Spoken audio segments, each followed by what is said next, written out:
part of a total No, time. I think they have stopped actually. Stop? I think they've done their 2 stops already, so that is genuine. He's got to be a little bit wary of those 2 guys. And now we're on board. Danny Watts fastest lap. Where'd that come from suddenly? I said we might see some quick laps, but it's Danny Watts with the first of the new fastest, although that's been beaten by USA. Yes. USA just gone quickest. Marco Andretti had quick. I mean, he's got sector times, and that one at 30.043. That'll be a little bit of satisfaction for the American driver who struggled on that second set of tyres after his first round of pit stop. And he's kicking up the dust there as he had fastest lap for a moment, but as you say, it's now Marco Andretti. Danny's running in 7th place currently, so in the points, but lost out a little bit in that last round of stops because he was holding on to 5th position. China again, a problem coming out of that tight little right-left SS, so whether they're going to go in the pit lane, we saw that earlier in the race, and China again struggling, we don't know with what. There is 1 car out of position in the top bunch, so that will give Great Britain 6th place back, because Lebanon at the moment have not made their second stop, and they're being shown as 2nd Fastest position. lap now to Switzerland, 1:29.841, and Brazil again on a brand new set of tyres, their lap 1:30.731, so maybe a little bit of inexperience from the young Brazilian, not giving the best of the tyres in this run to the finish with 13 laps remaining. Yeah, a little way to go, and well, I wonder if he can hold on and celebrate what would be a superb achievement to bring Brazil a 2nd place finish. It does look as though it's over for China. For Hoping Time has been struggling for a while now, and the car being pushed back into the garage. Looks as though it's all done for them. Meanwhile, Australia's still on track. A new middle fastest sector time for John Martin. Of course, they're way down in 13th as we watch Lebanon and Daniel Morad waiting for him to come into the pits. He's leaving it to the last possible moment. Bouncing over the little bumps heading out of that S's section up the hill now, and then down the way. I wonder where they're going to be able to bring him back out. They've obviously decided to leave him out there on purpose on this set of tyres. Well, if the car's balanced, he's doing good lap times, then why bring him in? He's got clear air. But the key will be not so much as when you come in, but when you go out. Who will you go out with? Can you get out ahead of people that you want to be ahead of, or are you going to fall in amongst the middle of them? Yeah, that's right. He's going to hope to probably come out in about 7th position, I would think. He's coming in this time. And so Australia, in the meantime, have claimed fastest lap, 1:29.385, and we're getting perilously close to the 1:29.0, which is the fastest lap in the sprint race, which went to Portugal. So Brazil crosses the line into that 2nd place once again, with Lebanon having come into the pits, and Daniel Morad's team go to work to get the change around done as quickly as possible. Going past us, we've seen the Netherlands and Portugal go through.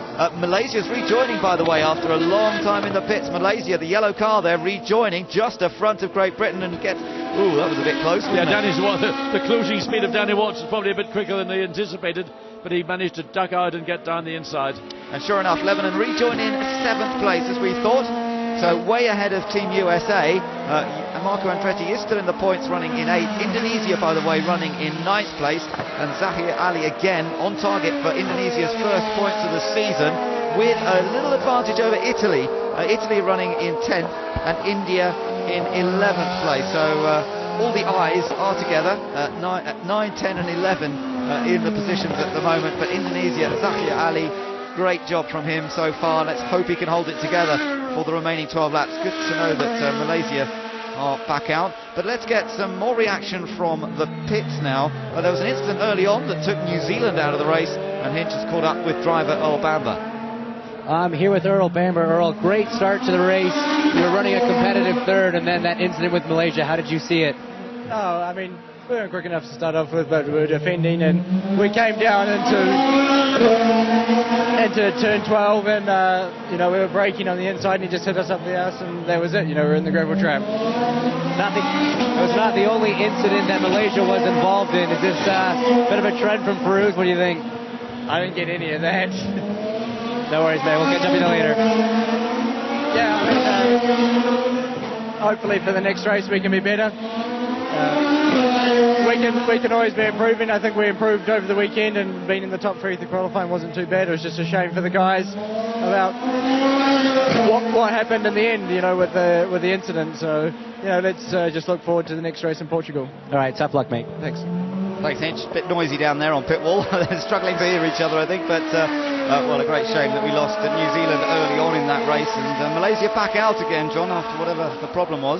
Well, I can't imagine why they want to go out, other than there is the point available to somebody who can get the fastest lap of the day. So I suspect that Malaysia are going to go out and try and get that single point. They're on a run now. They haven't completed a flying lap since they've been out, so it'll be the end of this lap before we get an idea of the pace of Paris-Fazi. But look, Neil Yarney taking it easy. He's 9.1 seconds ahead of Brazil. No pressure. All he has to do is steer the car. The biggest difficulty that Neil Yarney faces is actually because he's got no pressure whatsoever. You almost relax too much. The one thing you don't want to do is to lose the rhythm. And the young Brazilian helping to lean over a bit to the right of the cockpit as he came through that slow turn 15. Maybe fatigue is beginning to take its toll on the young Brazilian. Well, it is tough, this circuit. There is no rest at all. They've got to just keep totally focused and concentrate. And the G loadings around here are some of the highest we see at any of the circuits. The gap between first and second is fairly constant, 9.3 seconds. You're riding on board with Jeroen Bleekemolen, winner earlier on, and still in with a chance, you know, of getting a podium, but he's 2.2 seconds behind the Monaco car, Clivio Piccioni. So Piccioni's managed to maintain that gap. Yeah, but the Netherlands can't sit comfortably. They got Portugal just 1.5 seconds behind. So they're keeping the Netherlands honest as they try to hunt down the Monaco car for that final podium position. Peak G there, 2.7 through turn 5. And the point about this circuit is it's not just one corner. There's lots of corners where you've got these very, very high G loads. Yes, and it is a counterclockwise circuit, which is different to the majority of tracks that motor racing is taking place on. So again, for drivers, their preparation, their condition, you know, that side of their body is going to get a bigger workout than they would normally expect on a clockwise circuit. G loading less here, of course, at a slower corner, the hairpin. But watch the G meter here as he comes down. That's the top right of the graphic, and you'll see through this very fast, it's a flat-out left-hander. Again, the G begins to build up.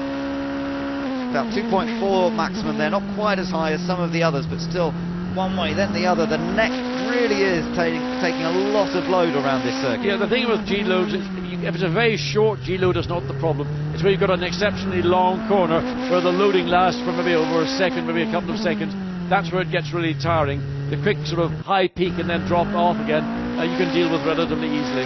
Remember, you can tap into all of this on the car that you choose at A1GP.com. Go to live dashboard and you can see exactly what G-forces any car out there happens to be pulling around these corners. Now, Felipe Albuquerque for Portugal running in 5th. In terms of the series points, John, we lost Ireland early on.